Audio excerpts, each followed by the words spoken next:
जय माता दी। सभी का स्वागत है हमारे YouTube चैनल एस्ट्रो वॉइस में। मैं सुजाता आपके साथ लेकर आई हूँ आज आपके लिए फिर कुछ खास। क्या होने वाला है खास, तो जानने के लिए तो बने रहना होगा आपको मेरे साथ इस वीडियो के लास्ट तक। सभी बड़ों को मेरा प्रणाम है और छोटों के लिए मेरा ढेर सारा प्रेम है, हमेशा की तरह। आज मैं आपके लिए जो लेकर आई हूँ, जिस विषय पर मैं चर्चा करने जा रही हूँ, वह विषय बड़ा ही खास क्यों है? क्योंकि जिन लोगों को नेचर से प्यार है, प्रकृति से प्यार है, वृक्षों से प्यार है, उनके लिए तो ये बहुत ही खास है। लेकिन क्या आपको पता है कि एक वृक्ष किस तरीके से आपके संकटों को, आपकी समस्याओं को दूर कर सकता है? देखिएगा, हर बार की तरह इस बार में भी मैं एक ऐसे वृक्ष का वर्णन करने जा रही हूँ जो अक्सर सभी के घरों में होता भी है, या जिनके घर में है नहीं वो आज ही उस वृक्ष को लगा लें, क्योंकि ये वृक्ष होने से आपके प्रत्येक दुख दूर हो जाएंगे। अब ये वृक्ष कौन सा है? देखिएगा, ये वृक्ष है अशोक। अशोक आपने सुना होगा ना, अशोक का पेड़, अशोक का वृक्ष। तो अशोक का पेड़ अगर आप अपने घर में लगाते हैं तो वो आपके सारे दुखों को अपने अंदर शोक लेता है। इसी के लिए नाम क्या है उसका? अशोक, यानी कि जहां शोक ना हो, जहां को किसी तरीके का दुख ना हो। अब अशोक का पत्ता या अशोक की टहनी या अशोक का वृक्ष आपके लिए कैसे सहायक है? सबसे पहले तो मैं बताऊंगी, अगर आप अपने घर में अशोक का पेड़ लगाते हैं तो एक तो जो गलत चीजें होती हैं, गलत हवा होती है, या निगेटिविटीज ही बोल देती हूं मैं, ये सभी इंक्लूडेड हो जाती है। तो निगेटिविटीज आपके घर में बिल्कुल भी प्रवेश नहीं कर सकती है। अशोक का पेड़ अगर आप अपने घर में लगाते हैं तो आपके घर में निगेटिविटीज प्रवेश नहीं कर पाती है।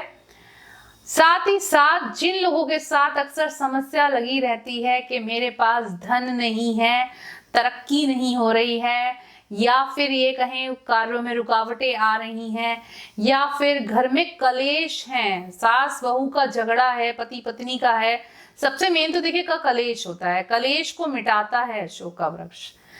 तो अशोक की टहनियों से मैं आज आपको ऐसा उपाय बताने जा रही हूं जिससे कि आपके घर की कलेश, आपके घर में अगर धन की कमी है, ये सारी बहुत सारी समस्याएं हैं, तो अगर आपके घर में कोई भी समस्या है तो आप उससे कैसे निवारण पा सकते हैं या समाधान पा सकते हैं। आपको क्या करना है? आपको करने से पहले मैं आपको बताऊंगी, देखिएगा, जो सीता जी थी, माता सीता थी, तो उनको रावण ने कहाँ रखा था अपहरण के बाद? अशोक वाटिका में। अब अशोक वाटिका में जब माँ सीता वियोग में रहती थी तो जो अशोक के वृक्ष थे वो बड़े सहायक थे। ऐसे ही उन्होंने इतना समय नहीं काटा। वो सहायक क्यों थे? वहां उनका कोई अपना नहीं था, लेकिन वो अशोक के वृक्ष उनके सहायक बने, उनके दुखों को उन्होंने हरा, और उनके जो भी आंसू बहते थे तो वो उसको सोख लेते थे। तो अशोक के वृक्ष का बड़ा महत्व है। इसका वर्णन कहाँ है? सीधा रामायण में भी है। तो अशोक का वृक्ष बहुत ही ज्यादा अच्छा होता है अपने घर में लगाने के लिए, तो आप इसको लगाइएगा। अब बात करते हैं कि कैसे हम इन समस्याओं से, अपनी जो समस्या है हमारी, धन से रिलेटेड हो, चाहे घर के कलेश से रिलेटेड हो, चाहे वो बीमारी से रिलेटेड हो, वो किस प्रकार से हम दूर कर सकते हैं एक अशोक के वृक्ष से। जैसे मैंने अभी आपको बताया कि पेड़ घर में लगाएं, निगेटिविटीज नहीं आएंगी। दूसरा, आप घर में बंदरवाल बना करके टांगे, इसकी माला बना करके, उसकी बंदरवाल माला को माला तो बनी हो जाती है, गोल हो जाती है, लेकिन आपको उसे बांधना ही नहीं है। आपको पत्तों से, और पत्ते कितने ले? आप 21 से ज्यादा ही लगेगी मुख्य द्वार पे, तो आप 51, 101, यानी कि जो विषम संख्या में है आप उतने पत्ते ले और उतने पत्तों की बंदरवाल बना करके अपने घर के मुख्य द्वार पर टांग दें। इससे आपके घर में रोग नहीं आएगा, दूसरे घर में आपके कोई भी गलत हवा या गलत चीज प्रवेश नहीं कर सकेगी।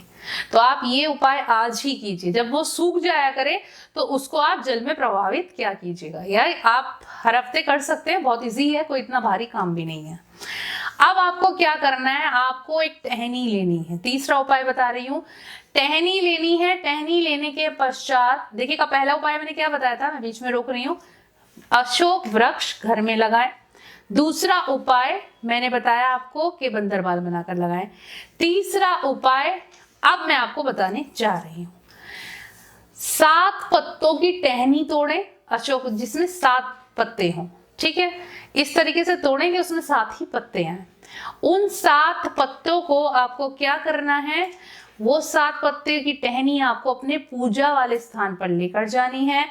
आप उनकी 7 दिनों तक पूजा करें, जैसे कि संडे से लगा के सैटरडे तक आप उस टहनी की रोज पूजा करें। वह टहनी आपको अपने पूजा के ईशान कोण में रखनी है और आपको एक पीला वस्त्र बिछाना है।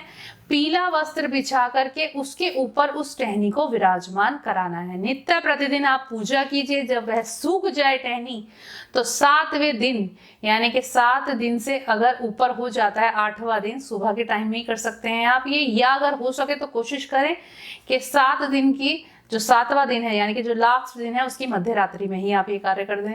अगर मध्य रात्रि में नहीं कर सकते तो अगले दिन करें। तो आपको वह जल में प्रवाहित करनी है। आपको सिर्फ इतना काम करना है। आप देखिएगा आपके घर में जो भी समस्या है, घर का कलेश तो खत्म ही हो जाएगा। और यह आप निरंतर कीजिए।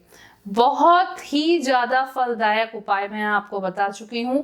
आप इसको कीजिए, धन की कमी नहीं होगी, व्यापार में भी वृद्धि होगी। साथ ही साथ अगर घर में कोई रोग है, द्वेष है, किसी तरीके की भावना घर में कलेश वाली पैदा हो रही है, तो सुख शांति आपके घर में बनी रहेगी। आप ये उपाय कीजिए और हमें जरूर बताइएगा हमारे कमेंट बॉक्स में कि आपको फल जब प्राप्त हुआ है या नहीं हुआ है। तो सारी चीजें आप हमें कमेंट बॉक्स में जरूर डाला कीजिए। कमेंट तो जरूर ही किया कीजिए, हमें इंतजार रहता है आपके कमेंट का। तो अब इसी के साथ मैं आशा करती हूँ कि वीडियो बहुत अच्छी लगी होगी। तो जल्दी से जल्दी चैनल को सब्सक्राइब कीजिए और क्या करना है, नीचे जो घंटी बनी हुई है बेल आइकॉन की, उसको प्रेस कीजिए। साथ ही साथ वीडियो को शेयर कीजिए, वीडियो को लाइक कीजिए, और मैंने अभी पहले भी बोला है कि कमेंट बॉक्स में कमेंट जरूर कीजिए। तो इसी के साथ मैं सुजाता आपसे आगे लेती हूँ और कामना करती हूँ सभी अपने घरों में खुश रहें, स्वस्थ रहें। नमस्कार।